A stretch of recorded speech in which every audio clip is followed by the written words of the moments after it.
ചാലിശ്ശേരി മുലയമ്പറമ്പത്ത് കാവിൽ മാർച്ച് 1 നടക്കുന്ന പൂരാഘോഷത്തിന്റെ ഭാഗമായി ക്ഷേത്ര സംരക്ഷണ സമിതിയുടെ നേതൃത്വത്തിൽ ഫെബ്രുവരി 23-26 വരെ കലാസന്ധ്യയും പൂരത്തലേന്ന് ഫെബ്രുവരി 28 രാത്രി 8 50-ൽ പരം കലാകാരന്മാർ അണിനിരക്കുന്ന പഞ്ചാരിമേളവും സംഘടിപ്പിക്കുമെന്ന് ഭാരവാഹികൾ കൂറ്റനാട് നടത്തിയ വാർത്താ സമ്മേളനത്തിൽ അറിയിച്ചു. ഫെബ്രുവരി 27 തിങ്കളാഴ്ച വൈകുന്നേരം 6:30 പൂമുള്ളി നാരായണ നമ്പൂതിരി കലാസന്ധ്യ ഉദ്ഘാടനം ചെയ്യും. Chalissery grama panchayat vice president Suresh Babu, ward member Sajeesh Kalathil, നടൻ ഗോവിന്ദ് പത്മസൂര്യ, ഭാര്യയും നടയുമായ ഗോപിക അനിൽ എന്നിവർ വിശിഷ്ടാതിഥികളായി പങ്കെടുക്കും.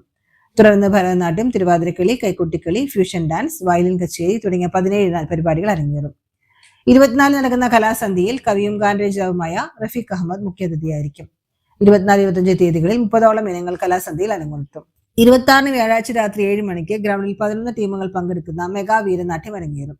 22 രാത്രി 8 മണിക്ക് നടപ്പന്തലിൽ മേളപ്രമാണി ചുവലൂർ മോഹനൻ നായരുടെ നേതൃത്വത്തിൽ 50-ൽ പരം കലാകാരന്മാർ അണിനിരക്കുന്ന പഞ്ചാരിമേളം അരങ്ങേറും. വരും വർഷങ്ങളിലും കലാസന്ധ്യ സംഘടിപ്പിക്കുമെന്ന് programme coordinator Sandhya Chakravarthy, general secretary C Raveendran Aravakkad, president M B Satheesan, രക്ഷാധികാരി എൻ ഹരിഗോവിന്ദൻ, പ്രോഗ്രാം കമ്മിറ്റി അംഗങ്ങളായ T Nandakumar, K R Dileesh എന്നിവർ അറിയിച്ചു.